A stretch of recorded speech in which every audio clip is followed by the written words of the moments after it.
Perkenalkan, kami dari kelompok 7 kelas C. Pada saat ini kami akan mempresentasikan hasil diskusi kami terkait dengan ruang lingkup kesehatan reproduksi dalam siklus hidup berkaitan dengan berbagai aspek kesehatan reproduksi, misalnya kanker serviks, mutilasi genital, dan fistula.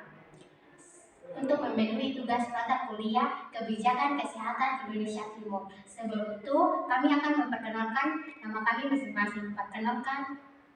Perkenalkan nama saya Teddy Korodorongara, biasa dipanggil Teddy.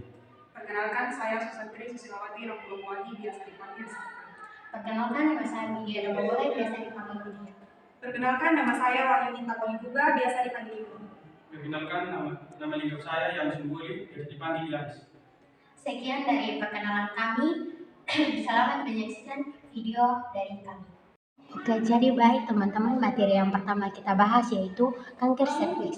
Apa sih definisi dari kanker serviks? Jadi, kanker serviks merupakan kanker yang terjadi pada serviks uterus, yaitu suatu daerah pada organ reproduksi wanita yang merupakan pintu masuk ke area rahim yang terletak di antara rahim dengan liang segmen vagina. Itu menurut Fadila dan teman-teman. Nah, sedangkan menurut Octaviani itu kanker serviks uteri merupakan tumor ganas yang mengenai lapisan permukaan epitel dari leher rahim.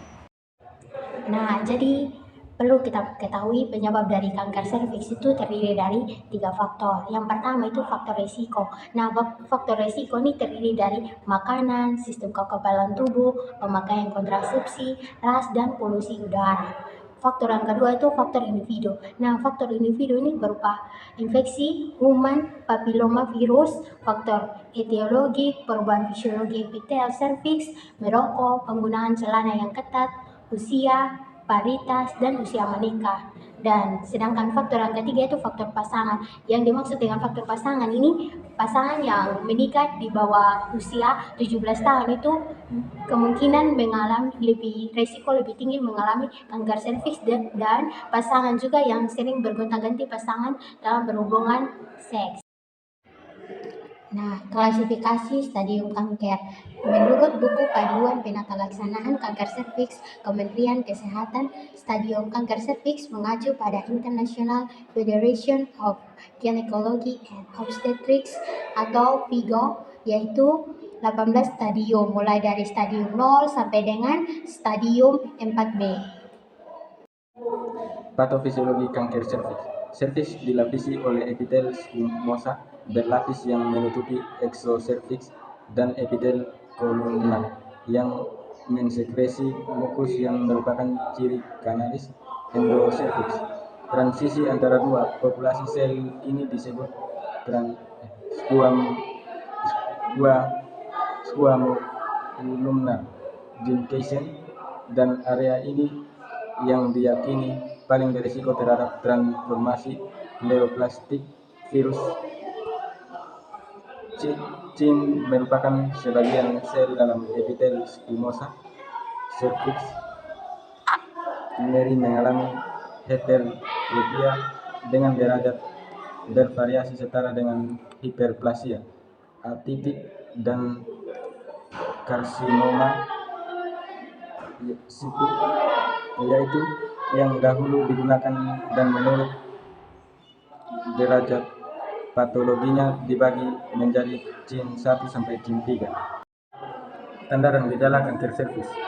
Gejala awal yang pertama, pendarahan melalui vagina, yaitu pendarahan setelah melakukan hubungan seksual atau pendarahan spontan di luar menstruasi. Yang kedua, keputihan yang berbau gatal, panas, berulang dan tidak kunjung berhenti walaupun sudah diobati. 3. Gejala lanjut, gangguan berkemi, terdapat cairan keluar dari liang vagina yang berbau tidak sedap serta nyeri pada kandung kemih, rektum, anus, panggul, pinggang hingga tungkai. Yang keempat, karsinoma telah menyebar metastasis, ditandai dengan timbulnya gejala sesuai dengan organ yang terkena. 5. Kambuh residif, bengkak, edema tungkai, satu sisi nyeri panggul yang menjalar ke tungkai, dan gejala sambutan saluran kencing. Nah, pencegahan kanker serviks itu dapat dilakukan dengan vaksinasi human papillomavirus dan beberapa macam metode screening, diantaranya pap smear, tes HPV, DNA, serta infeksi visual. Itu menurut Zubaida dan kawan-kawan. Sedangkan menurut Mardia, deteksi dini kanker serviks dapat dilakukan melalui pap smear atau LBC, infeksi visual asam asetat atau tes IVA, serta infeksi visual Lugolidion atau VILI, serta tes DNA human papilloma virus. Nah, upaya pencegahan terhadap penyakit kanker serviks yang sangat berpengaruh adalah vaksinasi profilaksi HPV, terutama pada wanita yang belum pernah melakukan hubungan seksual. Nah, karena risiko infeksi HPV pada wanita yang belum pernah melakukan hubungan seksual sangat rendah. Yang kedua tentang mutilasi genital. Definisi mutilasi genital menurut WHO dan UNICEF 2021 mendefinisikan mutilasi alat kelamin perempuan atau FGM atau sunat perempuan merupakan segala prosedur yang menunda atau melukai sebagian maupun seluruh alat kelamin perempuan bagian luar dan menimbulkan cedera untuk alasan non-medis. Prosedur yang digunakan menggunakan peralatan yang tidak steril. Di beberapa negara, praktik tersebut merupakan sebuah norma sosial yang mengakar kuat pada ketidaksetaraan gender, di mana kekerasan terhadap anak perempuan dan perempuan dewasa agar keberadaannya dapat diterima di masyarakat. Yang kedua, sedangkan menurut Kemenkes RI nomor 1636 tahun 2010, sunat perempuan adalah tindakan menggores kulit yang menutupi bagian depan klitoris tanpa melukainya. Dampak yang timbul akibat mutilasi genital. Yang pertama, menurut WHO 2020 menjelaskan terkait dengan dampak yang ditimbulkan dari FGM, yakni komplikasi langsung mulai dari sakit parah, perdarahan, pembengkakan, dan cedera jaringan genital, demam, infeksi, tetanus, masalah kencing, dan penyembuhan luka terkejut, serta kematian. Yang kedua, sedangkan komplikasi jangka panjang meliputi masalah kencing atau sakit buang air kecil dan infeksi saluran kemih, masalah vagina, keputihan, gatal, bakteri vagina, dan infeksi, masalah menstruasi, sakit, kesulitan mengeluarkan darah menstruasi, jaringan parut dan keloid, masalah seksual atau nyeri saat senggama, dan penurunan kepuasaan. Komplikasi persalinan atau persalinan sulit, perdarahan berlebihan, operasi sesar, kebutuhan menyadarkan bayi, kebutuhan untuk operasi lanjutan, serta masalah psikologis yaitu depresi, kecemasan, gangguan stres pasca trauma, harga diri rendah. Klasifikasi mutilasi genital. WHO dan UNFPA 2020 mengklasifikasikan sunat perempuan menjadi 4, yakni yang pertama tipe 1, klitoridektomi, yaitu pengangkatan sebagian atau keseluruhan kelenjar klitoris. Tipe 2, eksisi atau pengangkatan sebagian atau keseluruhan kelenjar klitoris dan labia minora tanpa labia mayora. Tipe 3, infibulasi atau penyempitan lubang vagina dengan memotong dan menjahit labia minora dan labia mayora. Tipe 4, semua prosedur berbahaya yakni menusuk, menggores, dan membakar area genital.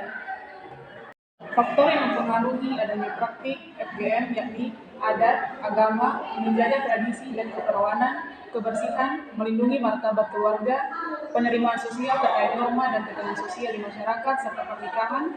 Masyarakat memiliki keyakinan FGM dapat mengurangi libido perempuan dan membantu penolakan tindakan seksual pria nikah.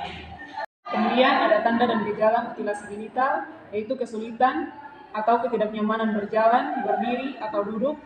Yang kedua, keluhan nyeri pada sela-sela kaki. Yang ketiga, tampak pendiam, cemas, atau depresi. Upaya penghapusan FGM di Indonesia.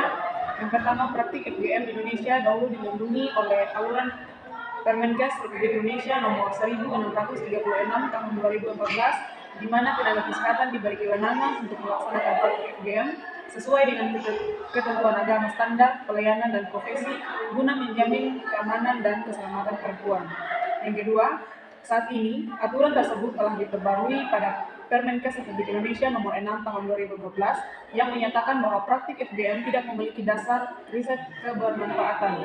Yang ketiga, selain itu, Fatwa Majelis Ulama Indonesia nomor 9A tahun 2013 juga menyebutkan tentang pelarangan praktik FGM di Indonesia.